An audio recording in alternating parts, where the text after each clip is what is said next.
കാറ്റത്തേക്കിളിക്കൂട് സീരിയലിന്റെ ഇന്നത്തെ full episode review ആണ് പറയുന്നത്. അങ്ങനെ നികേഷ് സുധീഷിനെ വിളിച്ചുകൊണ്ട് സുധീഷ് ഏട്ടാ നിങ്ങളിപ്പോൾ എവിടെയുണ്ട് എന്ന് ചോദിക്കുന്ന സമയത്ത് തന്നെ ഞാനിപ്പോൾ നരകത്തിലാണെന്നാണ് സുധീഷിന്റെ മറുപടി. അതെങ്ങനെ ശരിയാവും, ഏട്ടൻ ഇന്നലെ ഇങ്ങോട്ടേക്ക് വന്നില്ലല്ലോ, പിന്നെ എങ്ങനെ അവിടെ എത്തുന്നതെന്ന് നികേഷ് കൗതുകത്തോട് ചോദിച്ചു. അന്നേരം നിധി അങ്ങോട്ടേക്ക് വന്നിട്ട് നികേഷിന്റെ കയ്യിൽ നിന്നും ആ ഫോൺ അങ്ങ് തട്ടിപ്പറിച്ചിട്ട് ഞാനൊന്ന് സംസാരിക്കട്ടെ എന്ന് പറഞ്ഞ് ഫോൺ വാങ്ങി.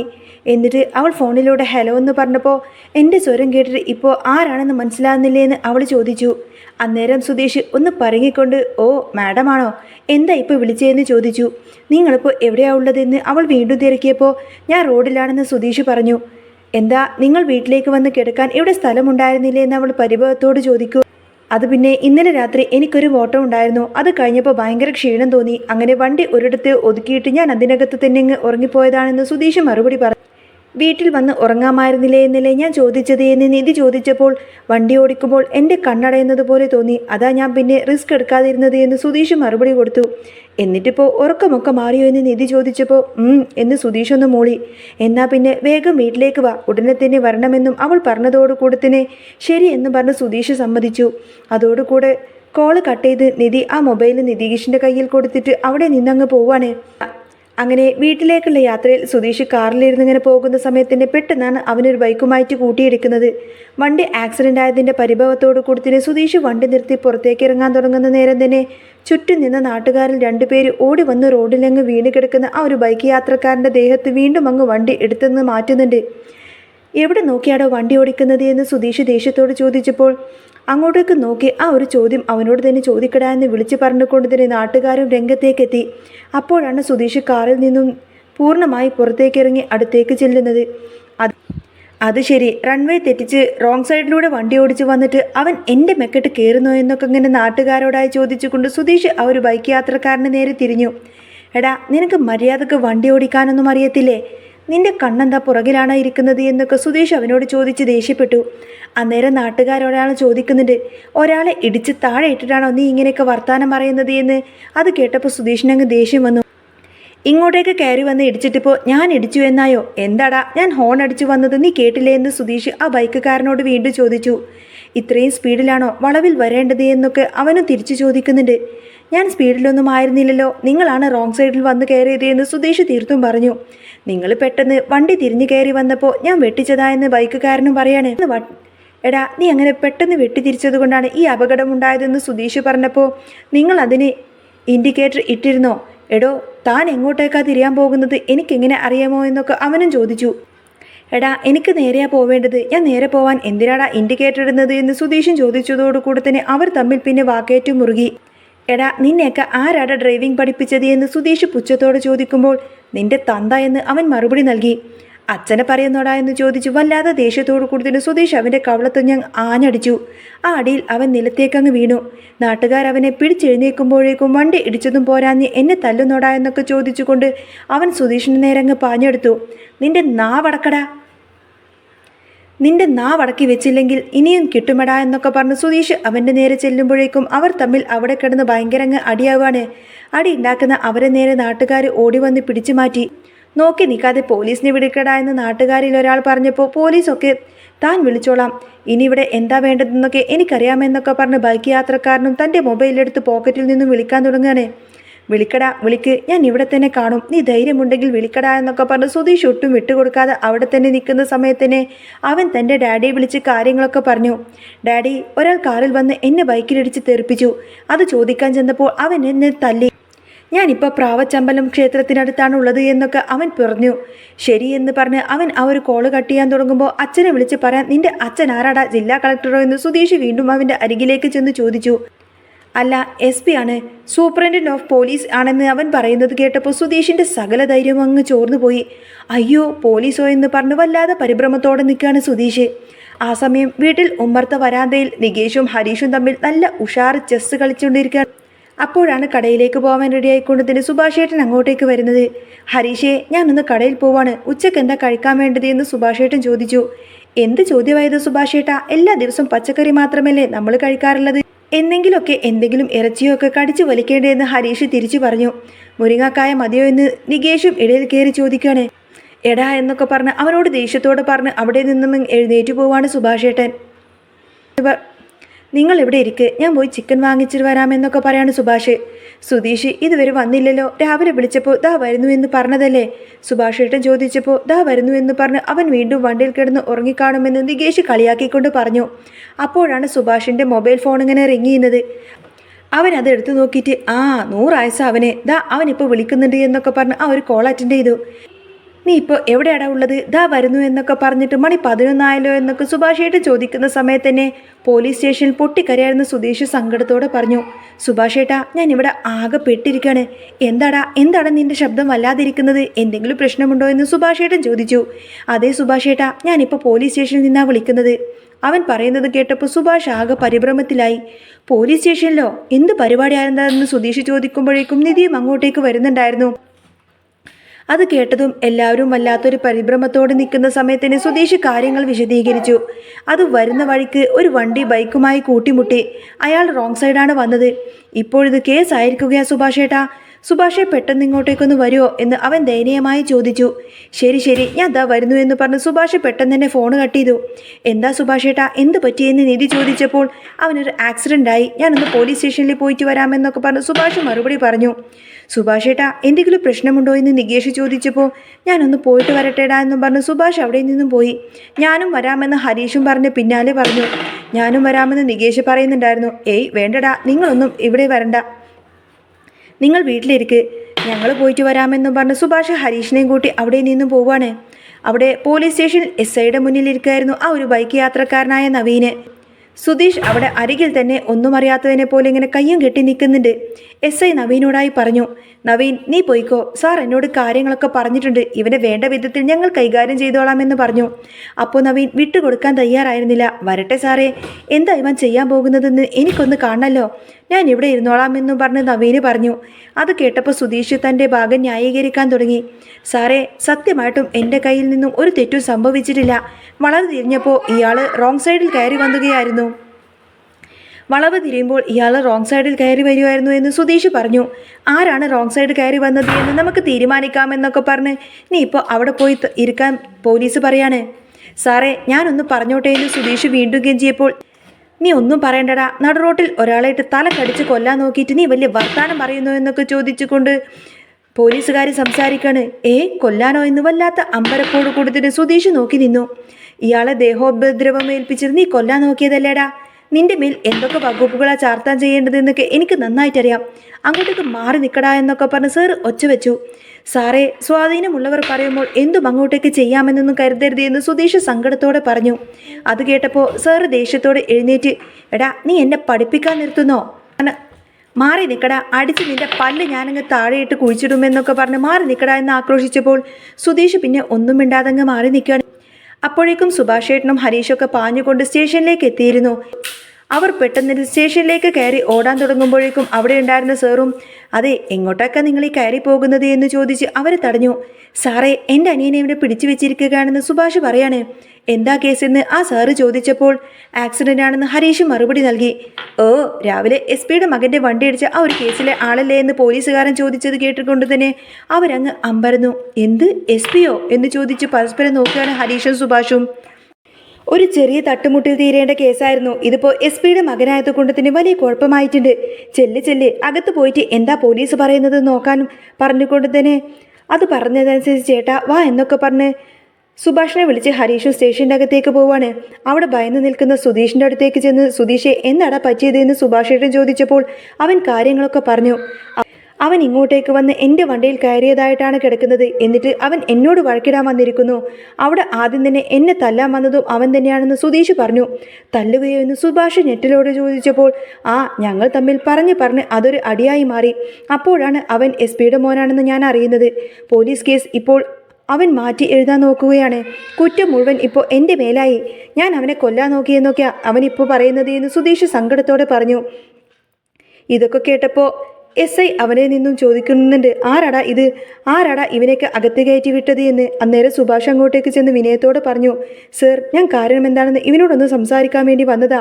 ഇവനോട് സംസാരിക്കണെന്താ, ഇവൻ എന്താ വക്കീലാണോ? അങ്ങനെ സാറ് ചോദിച്ചപ്പോൾ അല്ല സർ, ഞാൻ ഇവൻ്റെ സ്വന്തം ചേട്ടനാണെന്ന് സുഭാഷ് മറുപടി നൽകി.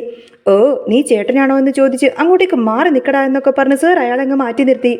സാറേ, ഒരുപാട് കാലങ്ങളായിട്ട് ഇവൻ വണ്ടി ഓടിക്കുന്ന ആളാണ്.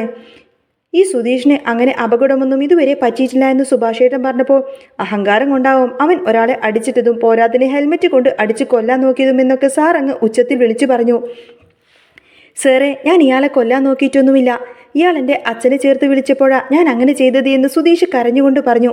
നിന്റെ തന്തക്ക് വിളിച്ചാ നീ അവനെ കൊല്ലാൻ നോക്കുമോടാ? എങ്കിൽ ഞാൻ നിന്റെ തന്തക്ക് വിളിക്കട്ടെ, അപ്പോൾ നീ എന്ത് ചെയ്യണമെന്ന് ചോദിച്ചുകൊണ്ട് തന്നെ. ഇത് കേട്ട് സുധീഷ് ഒന്നും മിണ്ടാതെ അങ്ങനെ തല താഴ്ത്തി നിൽക്കുകയാണ്. സുഭാഷും സാറിനോടായി ചോദിക്കുന്നത്, സാർ, ഇതൊരു റോഡിൽ വെച്ചുണ്ടായ ചെറിയൊരു തട്ടുമുട്ട് കേസല്ലേ, നമുക്ക് സംസാരിച്ച് ഇതങ്ങ് പരിഹരിച്ചുകൂടെ എന്ന് ചോദിക്കും. ശരിയാ, ഇതൊരു ചെറിയ കേസൊക്കെ തന്നെയാണ്, ഇതൊരു ചെറിയ കേസിൽ തീരേണ്ടത് തന്നെയാണ്. പക്ഷേ നിന്റെ ഈ അനിയൻ്റെ കയ്യിലിരിപ്പ് ഒട്ടും ശരിയല്ല. വഴക്കിനിടയിൽ ഒരാളെ അടിക്കാൻ നോക്കുമ്പോഴേക്കും അത് ആരാണെന്ന് കൂടി ഇവൻ ഓർത്തിരിക്കണം. നടുറോട്ടിൽ SP-യുടെ സ്വന്തം മകനെ ഇവൻ മനഃപൂർവ്വം വണ്ടിയിടിച്ച് കൊല്ലാൻ നോക്കിയെന്ന കേസ്. ഒരു 10 വർഷമെങ്കിലും അകത്തിടാനുള്ള വകുപ്പ് ചേർന്നുകൊണ്ട് ഇവനെ FIR ഇടാനാ ഇനി മേലാൽ ഇത് പറഞ്ഞിരിക്കുന്നത്. ഇനി നീ അനിയനെ കോടതിയിൽ പോയി ജാമ്യത്തിലെടുത്താൽ മതി എന്നൊക്കെ സാർ അങ്ങ് തീർത്തും പറഞ്ഞു. ഇത് കേട്ടപ്പോൾ വല്ലാത്ത പരിഭ്രമത്തോടുകൂടെ, അയ്യോ സാർ, അങ്ങനെയൊന്നും പറയല്ലേ. 10 വർഷം തടവിനുള്ള വകുപ്പോ? സാറേ, മനഃപൂർവ്വം ഒരാളെ കൊല്ലാൻ ശ്രമിക്കുകയോ? സുധീഷിന് ഇയാളെ നേരത്തെ തന്നെ അറിയ പോലുമില്ല എന്ന് സുഭാഷ് പറഞ്ഞു. അതിനുള്ള വഴികളൊക്കെ ഞങ്ങൾ തനിയെ കണ്ടെത്തിക്കോളാം, നിങ്ങളിപ്പോൾ ഇവിടെ നിന്ന് ചെല്ല് എന്ന് പറഞ്ഞ് സാർ അവരെ പറഞ്ഞു വിടാൻ നോക്കുകയാണ്. അപ്പോൾ സുഭാഷ് നവീനോടായി കെഞ്ചി, ഇയാളുടെ വണ്ടിയല്ലേ എൻ്റെ അനിയൻ്റെ വണ്ടീനെ ഇടിച്ചത്? സുധീഷിന് വേണ്ടി ഞാൻ എന്ത് വേണമെങ്കിലും ചെയ്യാം സാർ, നിങ്ങൾ ഇനി ഒന്നും ചെയ്യേണ്ട. ഇനി ചെയ്യേണ്ട പണികളൊക്കെ പോലീസുകാർ ഞങ്ങൾ ചെയ്തോളും. ഇവിടെ നാട്ടുകാർ മുഴുവൻ നോക്കി നിൽക്കുമ്പോഴാണ് അവൻ എന്നെ തല്ലിയത്. ഇവൻ അന്ന് പിടിച്ചു മാറ്റിയില്ലെങ്കിലേ അവൻ അന്ന് എൻ്റെ തല തല്ലി പൊളിച്ചേനെ എന്നൊക്കെ പറയണ നവീന്. സംഭവിച്ചു പോയതിന് ഞാൻ നിങ്ങളോട് മാപ്പ് ചോദിക്കുന്നു. ഇതൊരു വലിയ കേസായിരുന്ന അറിയാലോ. ഞങ്ങൾക്ക് അങ്ങനെ പണം കൊടുത്ത് വക്കീലിനെ വെച്ച് വാദിക്കാനുള്ള ശേഷിയൊന്നുമില്ല എന്ന് സുഭാഷേട്ടൻ കരഞ്ഞുകൊണ്ട് പറഞ്ഞു. ശേഷിയില്ലാത്തവർക്ക് വേണ്ടി കോടതി വക്കീലിനെ തന്നോളും, നീ പേടിക്കണ്ട. എന്തായാലും ഇവനൊരു 14 ദിവസമെങ്കിലും അകത്ത് കിടക്കുമെന്ന് ഉറപ്പാണ് എന്നൊക്കെ സാറ് പറയുന്നത് കേട്ട് അവർ വല്ലാതെ അങ്ങനെ ഭയന്ന് നിന്നു. അയ്യോ സാറേ, അങ്ങനെ ഒന്നും പറയല്ലേ. അങ്ങനെ ഒരു വലിയ പ്രശ്നത്തിലേക്ക് ഇതൊന്നും എത്തിക്കല്ലേ. നമുക്ക് എന്തെങ്കിലുമൊക്കെ സംസാരിക്കാം, എന്ത് വേണമെങ്കിലും ചെയ്യാമെന്നൊക്കെ സുഭാഷേട്ടൻ സാറിനോട് പറഞ്ഞുവെങ്കിലും നവീനോട് റിക്വസ്റ്റ് ചെയ്തെങ്കിലും അതൊന്നും നടക്കുന്നില്ല. ഇതെല്ലാം കേട്ട് വല്ലാത്ത ദേഷ്യം ഇങ്ങനെ കടിച്ചമർത്തി നിൽക്കുമായിരിക്കും സുധീഷ്. സുഭാഷിൻ്റെയും ഹരീഷിൻ്റെയും റിക്വസ്റ്റ് എല്ലാം കണ്ട്, നിർത്തടോ, ഒരു കാര്യം പറഞ്ഞാൽ നിങ്ങൾക്ക് മനസ്സിലാവില്ലേ? വീട് അത് തന്നെ ഇവിടെ ഇങ്ങനെ പറഞ്ഞുകൊണ്ടിരിക്കണോ എന്ന് സുഭാഷിനോടായിക്കൊണ്ട് തന്നെ SI ഒച്ച വെച്ചു. എന്നിട്ട് അവിടെയുള്ള പോലീസുകാരനെ, ഡോ, ഇവൻ ഓടിച്ചിരിക്കുന്ന ആ ടാക്സി ഇപ്പം തന്നെ സീസ് ചെയ്യാൻ പറ. എന്നിട്ട് ഇവർ രണ്ടിനെയും പിടിച്ച് പുറത്താക്കിയെന്ന് വിളിച്ചു പറഞ്ഞു. ശരി സാർ എന്ന് അയാളും പറഞ്ഞപ്പോൾ, ഞാൻ പറയുന്നതൊന്ന് കേൾക്ക് സാർ എന്ന് പറഞ്ഞ് സുഭാഷ് വീണ്ടും റിക്വസ്റ്റ് ചെയ്യുന്നുണ്ടെങ്കിലും പോലീസുകാരൻ അങ്ങോട്ടേക്ക് വന്ന് സുഭാഷിനെയും ഹരീഷിനെയും പിടിച്ചങ്ങ് പുറത്തേക്ക് മാറ്റിയാണ്. അവിടെ പുറത്താക്കിയിട്ട് ആ പോലീസുകാരൻ സുധീഷിനോട് അടുത്തേക്ക് വന്നു. എടാ, നീ ഇങ്ങോട്ടേക്ക് നിൽക്കടാ എന്ന് പറഞ്ഞ് അവനെ SIയുടെ മുന്നിലേക്ക് അങ്ങ് നിർത്തുമ്പോഴേക്കും സുധീഷ് സാറിനോടായി പറഞ്ഞു, സാറേ, എൻ്റെ ആ വണ്ടി സീസ് ചെയ്യരുത്. അതെൻ്റെ സ്വന്തം വണ്ടിയല്ല, ട്രാവൽസിലെ വണ്ടിയാണ്. എന്നാൽ ആ ട്രാവൽസിലെ ഓണറുടെ നമ്പർ ഒന്ന് പറ എന്ന് പറഞ്ഞപ്പോൾ, വേണ്ട സാറേ, ഓണറെ ഒന്നും വിളിച്ച് പറയണ്ട, എൻ്റെ പണി പോകുന്ന കാര്യമാണെന്ന് സുധീഷ് കരഞ്ഞുകൊണ്ട് പറഞ്ഞു. നീ ഈ പണി ചെയ്യാൻ തുടങ്ങിയിട്ട് കുറേ കാലമായി എന്നല്ലേ നീ പറഞ്ഞത്? അപ്പോൾ പിന്നെ ഇനി മുതൽ നമുക്ക് ഈ പണി അങ്ങ് മാറ്റിപ്പിടിക്കാമെന്നൊക്കെ പറഞ്ഞ് സാർ അങ്ങ് പരിഹസിച്ചു. സാർ, പ്ലീസ് സാർ, അത് മാത്രം വേണ്ട സാർ എന്നൊക്കെ പറഞ്ഞ് സുധീഷ് വീണ്ടും കെഞ്ചിയപ്പോൾ, നീ ഇവിടെ കിടന്ന് കിണുങ്ങാതടാ, നമ്പർ പറയടാ എന്ന് സാറ് വീണ്ടും നിർബന്ധിച്ചു. സാറ് മുതലാളിയൊക്കെ വിളിച്ചു പറഞ്ഞാൽ അത് എനിക്ക് വലിയ പ്രശ്നമുണ്ടാവും സാർ. സുധീഷ് വീണ്ടും പറഞ്ഞപ്പോൾ, പറയടാ നമ്പർ എന്നും പറഞ്ഞ് സാർ അങ്ങ് എഴുന്നേറ്റ് വന്നപ്പോൾ അവൻ്റെ കോളറിനങ്ങ് കുത്തിനി പിടിച്ചു. നിനക്ക് പോലീസ് സ്റ്റേഷനിൽ ഇത്ര അഹങ്കാരോ? പറയടാ നമ്പർ, അല്ലെങ്കിൽ നീ ഇപ്പം തന്നെ അനുഭവിക്കുമെന്നൊക്കെ പറഞ്ഞു. പറയാം സാർ എന്നൊക്കെ പറഞ്ഞു പേടിച്ച് വിറച്ചുകൊണ്ട് നിന്ന് സുധീഷ് ആ ഒരു നമ്പർ അങ്ങ് പറഞ്ഞു കൊടുക്കാണ്. അയാളുടെ പേരെന്താടാ എന്ന് സാർ ചോദിച്ചപ്പോൾ തോമസ് എന്ന് സുധീഷ് പറഞ്ഞു. കൂടെയുള്ള പോലീസുകാരനോടായി ഇയാളെ പിടിച്ച് ലോക്കപ്പിലിടുകയെന്നൊക്കെ ഉത്തരവിട്ടു. ലോക്കപ്പിലോ എന്ന് പരിഭ്രമത്തോട് കൂടി സുധീഷ് ചോദിച്ചപ്പോൾ, അല്ലടാ, നിനക്ക് 5 സ്റ്റാർ ഹോട്ടലിൽ ഞാൻ റൂം ബുക്ക് ചെയ്ത് വരാം, നിനക്ക് അവിടെ പോയി കിടക്കാമടാ എന്നൊക്കെ പറഞ്ഞ് അവളെങ്ങ് തള്ളിവിടുകയാണ്. കൂടെയുള്ള പോലീസുകാരൻ സുധീഷിനെ ലോക്കപ്പിലേക്ക് പിടിച്ചുകൊണ്ട് പോകുമ്പോൾ, ഞാൻ ഇതൊന്നും ചെയ്തിട്ടില്ല സാറേ, സത്യത്തിൽ ഞാനൊന്നും ചെയ്തിട്ടില്ല. സാറ് പറയുന്നത് സാർ, ഞാൻ പറയുന്നതൊന്ന് കേൾക്കുകയെന്നൊക്കെ സുധീഷ് വിളിച്ചു പറയുന്നുണ്ടെങ്കിലും ആ പോലീസുകാരൻ അവനെ തള്ളിയിട്ട് അങ്ങ് ലോക്കപ്പിലിട്ടു. സാറേ, ഞാനല്ല, ഇവനാണ് എന്നൊക്കെ സുധീഷ് ലോക്കപ്പിൽ കിടന്ന് വിളിച്ചു പറയുന്നുണ്ടായിരുന്നു. SI എപ്പോഴേക്കും ട്രാവൽസ് ഓണർ തോമസിനെ വിളിക്കുന്നുണ്ടായിരുന്നു. അവിടെ പോലീസ് സ്റ്റേഷന് പുറത്ത് ആകെ വല്ലാത്ത ടെൻഷനോടെ നിൽക്കുവാണ് സുഭാഷും ഹരീഷും. ഹരീഷ് പറയുന്നുണ്ട്, സുഭാഷേട്ടാ, ഇതവർ മനഃപൂർവ്വം നമ്മുടെ സുധീഷേട്ടനെ കൊടുക്കാൻ വേണ്ടി SP-യുടെ മകനായതുകൊണ്ട് മനഃപൂർവ്വം ചെയ്തതാണ് എന്നൊക്കെ പറയും. എടാ, ഇവൻ എന്തിനാണ് ലോകത്തുള്ള സകല വള്ളിയും കയറി പിടിക്കാൻ നോക്കുന്നത്? നിനക്കും അറിയാമല്ലോ അവനൊക്കെ. പിന്നെ എപ്പോഴും ഇങ്ങനെ മിണ്ടാതിരുന്ന അടിയാണല്ലോ എന്നൊക്കെ സുഭാഷ് ഇങ്ങനെ കുറ്റപ്പെടുത്തി. ആ ഒരു ചെറുക്കം കയറി സുധീഷേട്ടന് കയറി ചൊറിയാൻ വന്ന് കാണുമെന്ന് ഹരീഷ് ഉറപ്പിച്ചു പറയാണ്. എടാ നമുക്ക് ഏതെങ്കിലും ഒരു നല്ല വക്കീലിനെ കാണാൻ പോയാലോ എന്ന് സുഭാഷേട്ടൻ ചോദിച്ചപ്പോൾ അകത്ത് കിടക്കുന്ന പോലീസുകാർ തീരുമാനിച്ചാൽ മതി, അവർ പിടിച്ച് അകത്തിടും, അത് ഉറപ്പാണ് എന്ന് ഹരീഷ് പറഞ്ഞു.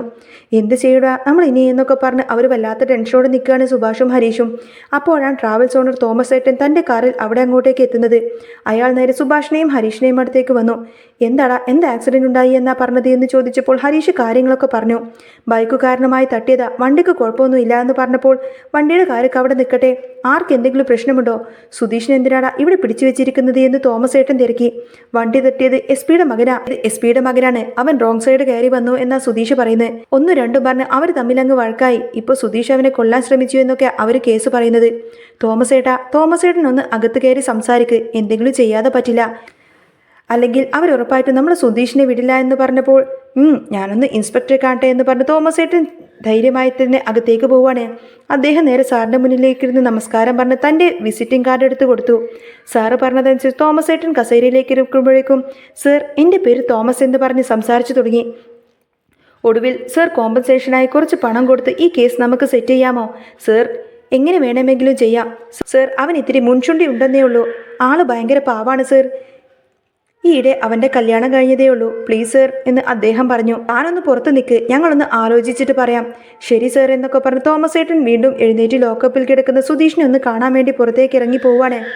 എന്താ, അവരിൽ നിന്നും ഒരു തുക വാങ്ങി ഇത് കേസ് ചെയ്യുന്നതല്ലേ നല്ലത് എന്ന് SI ചോദിച്ചപ്പോൾ അവൻ്റെ കയ്യിൽ നിന്നും നക്കാപ്പിച്ച വാങ്ങിയിട്ട് ഈ കേസ് തീർക്കാൻ എൻ്റെ ഡാഡി സമ്മതിക്കില്ല എന്ന് നവീനും പറഞ്ഞു. എടാ, നക്കാപ്പിച്ചാക്കണ്ട, തരക്കേടില്ലാത്ത നല്ലൊരു തുക തന്നെ നമുക്ക് വാങ്ങാം, നമ്മൾ കോടതിയിൽ പോയാലും ഈ കേസ് അങ്ങനെയൊന്നും നിൽക്കില്ല, പെറ്റിയടിച്ചു വിടേണ്ട കേസ് വെറുതെ കൊലപാതക ശ്രമമാക്കിയേ എന്നൊക്കെ പോലീസ് അവനെ വിമർശിക്കുന്നതേയുള്ളൂ, തനിക്കും ഇതിൽ കൃത്യമായി പരിക്കൊന്നുമില്ലല്ലോ, അവിടെ പോയി നമ്മൾ തോറ്റുപോകുന്നതിനേക്കാൾ നല്ലത് ഇവിടെ നിന്ന് ജയിച്ചു പോകുന്നതല്ലേ എന്ന് സാറ് ചോദിച്ചു. ഒരു നിമിഷം ആലോചിച്ചിട്ട് പക്ഷേ അവന് പണി കൊടുക്കണം എന്ന് നവീന് ഉറപ്പിച്ചു പറയണേ. അതൊക്കെ ഞാൻ ഏറ്റു, ഒരു മാസം അവൻ വണ്ടി തൊടാത്ത ആ ഒരു സിറ്റുവേഷൻ ഞാൻ ഉണ്ടാക്കിത്തരാം, മതിയോ എന്ന് സാറ് ചോദിച്ചപ്പോൾ മതി എന്ന് പറഞ്ഞ് നവീനും സമ്മതിക്കുകയാണ്. അവിടെ പുറത്തേക്ക് തോമസ് ഏട്ടനും സുഭാഷ് ഏട്ടനും ഹരീഷൊക്കെ സംസാരിച്ചുകൊണ്ട് നിൽക്കുകയാണ്. പണം കൊടുക്കേണ്ടി വരുമെന്ന് പറഞ്ഞാൽ നമ്മൾ എത്ര കൊടുക്കേണ്ടി വരും തോമസ് ഏട്ടാ എന്ന് സുഭാഷ് ചോദിച്ചപ്പോൾ അതൊക്കെ അവരാലോചിച്ചിട്ട് പറയാമെന്നാ പറഞ്ഞത് എന്ന് തോമസ് ഏട്ടനും പറഞ്ഞു. എന്നാലും എത്രയാകുമെന്ന് സുഭാഷ് ടെൻഷനോട് ചോദിക്കുമ്പോൾ സുഭാഷ് സമാധാനമായിട്ടിരിക്കെ നമുക്ക് നോക്കാമെന്ന് തോമസ് ഏട്ടൻ സമാധാനിപ്പിച്ചു. അപ്പോഴേക്കും ഒരു പോലീസുകാരൻ അങ്ങോട്ടേക്ക് വന്നു. സർ പറഞ്ഞത് ഒരു 50,000 രൂപ ഉണ്ടാക്കിയാൽ സംഗതി ഇപ്പോൾ തന്നെ സെറ്റിൽ ചെയ്യാമെന്ന് പറഞ്ഞിട്ട് കേട്ടപ്പോൾ വല്ലാത്ത അമ്പരപ്പോടുകൂടെ 50,000 രൂപയോ എന്ന് സുഭാഷ് ചോദിച്ചു. ദേ, പോയി പേശാനായിട്ട് ആരും അങ്ങോട്ടേക്ക് ചെല്ലണ്ട, പ്രത്യേകം സാറ് പറഞ്ഞിട്ടുണ്ട് എന്ന് ആ ഒരു പോലീസുകാരൻ പറഞ്ഞ് അകത്തേക്ക് തിരികെ പോയി. എൻ്റെ കയ്യിൽ അത്രക്കൊന്നുമില്ല സുഭാഷേ, അവൻ ഇത്രയൊക്കെ ചോദിക്കുമെന്ന് ഞാൻ ഒട്ടും കരുതിയില്ല എന്ന് തോമസ് ഏട്ടനും നിസ്സഹായനായി പറഞ്ഞു. അവൻ്റെ അച്ഛൻ SP ആയി പോയില്ലേ തോമസ് ഏട്ടാ എന്ന് സുഭാഷ് ഏട്ടനും പറയണേ. കുറച്ച് പൈസ ഞാൻ എൻ്റെ ഓണറുടെ അടുത്ത് നിന്ന് വാങ്ങിക്കാം, 10ഓ 15ഓ എന്തായാലും കിട്ടുമെന്ന് ഹരീഷ് പറഞ്ഞപ്പോൾ എടാ, അൽമാരയിൽ ഒരു ബാഗ് ഇരിക്കുന്നുണ്ട് എന്ന് പറഞ്ഞ് സുഭാഷ് ആ ഒരു പണത്തിൻ്റെ കാര്യം പറഞ്ഞു. അപ്പോഴേക്കും തോമസ് ഏട്ടനും ഇടപെട്ടു. നിങ്ങളൊരു കാര്യം ചെയ്യ്, ഇപ്പോൾ ഉള്ളത് എടുത്തിട്ട് വാ, ബാക്കി നമുക്ക് സാറിനോട് കുറച്ച് സമയം ചോദിക്കാമെന്നും പറഞ്ഞ് ഹരീഷിനെ വീട്ടിലേക്ക് പറഞ്ഞു വിടുകയാണ്. ഹരീഷ് വീട്ടിലേക്ക് ഓടി ചെല്ലുമ്പോഴേക്കും മുറ്റത്ത് തന്നെ വല്ലാത്ത ടെൻഷനോട് നിൽക്കുന്നുണ്ടായിരുന്നു നികേഷും നിധിയും. എന്തായി എന്ന് നിധി ചോദിച്ചപ്പോൾ ഹരീഷേട്ട, എന്തായി സുഭാഷ് ഏട്ടനും സുധീഷ് ഏട്ടനും വരാത്തത് എന്ന് നികേഷും ചോദിച്ചു. ആ ഇൻസ്പെക്ടർ വലിയ മൊടയാടാ, അവൻ SP-യുടെ മകനായതുകൊണ്ട് തന്നെ ഈ കേസ് ഭയങ്കര സീരിയസ് ആയിട്ട് അവർ എടുത്തിരിക്കുകയാണെന്ന് ഹരീഷ് പറയാണ്. എന്ന് വെച്ചായെന്ന് അമ്പരപ്പോടെ നിധി ചോദിച്ചപ്പോൾ നമ്മൾ നഷ്ടപരിഹാരം കൊടുത്തില്ലെങ്കിൽ വേറെ ഇല്ലാത്ത കേസും കൂടി സുധീഷേട്ടന് മേൽ കെട്ടിവെക്കുമെന്ന് പറഞ്ഞു. പൈസ എന്ന് പറയുമ്പോൾ എത്ര വേണമെന്ന് നിധി ചോദിച്ചു. അത് 50,000 രൂപ എന്ന് പറഞ്ഞപ്പോൾ ഹരീഷ് വേഗം അകത്തേക്ക് കയറിയിട്ട് പോകുമ്പോഴേക്കും നിധി അവൻ്റെ പുറകെ ചെല്ലാണ്. ഹരീഷ് അൽമാരയിൽ നിന്ന് സുഭാഷ് പറഞ്ഞ ആ ഒരു ക്യാഷ് എല്ലാം എടുത്തു കൊണ്ടുവരുമ്പോഴും ഹരീഷ് കുറച്ച് പൈസ എൻ്റെ കയ്യിലുമുണ്ടെന്ന് പറയണേ. ഇനിയിപ്പോൾ അത് വേണ്ട എന്ന് ഹരീഷ് പറഞ്ഞു. ഹരീഷെ, എൻ്റെ കയ്യിൽ ഒരു 1000 രൂപ ഉണ്ടാവും, സുഭാഷ് ഏട്ടൻ പലപ്പോഴായി തരുന്നതിൽ നിന്ന് ഞാൻ കൂട്ടിവെച്ചതായെന്ന് നികേഷും പറഞ്ഞു. വേണ്ടടാ, കുറച്ച് പൈസ ഞാൻ ഓണറുടെ കയ്യിൽ നിന്ന് വാങ്ങിച്ചു, ബാക്കി സുഭാഷ് ഏട്ടനെ എടുക്കാൻ പറഞ്ഞ ക്യാഷ് ഇവിടെയുണ്ട്, ഇപ്പോൾ അത് മതിയാവും, ഞാൻ പോയിട്ട് വേഗം വരാം എന്നൊക്കെ പറഞ്ഞു. ഞാനും കൂടി വരാമെന്ന് നിധി പറയുന്നുണ്ട്, അതിപ്പോൾ എന്നൊക്കെ പറഞ്ഞ് ഹരീഷ് പരിഭ്രമത്തോടെ നിന്നപ്പോൾ അല്ല, ഏട്ടത്തി കൂടെ വന്നോട്ടെ, നമ്മൾ പോലീസുകാരോട് സംസാരിക്കുമ്പോൾ ഏട്ടത്തി കൂടെ ഉള്ളത് നല്ലതല്ലേ എന്ന് നികേഷ് പറയണേ. എന്നാൽ വേഗം റെഡിയാവുകയെന്ന് ഹരീഷും പറഞ്ഞപ്പോൾ റെഡി ആവാൻ ഇപ്പോൾ ഒന്നുമില്ല എന്ന് നിധി പറഞ്ഞു. എന്ന വാ എന്നൊക്കെ വിളിച്ച് ഹരീഷ് തൻ്റെ ബൈക്കിൽ നിധിയെയും കൂട്ടിക്കൊണ്ട് അവിടെ സ്റ്റേഷനിലേക്ക് പോവാണ്.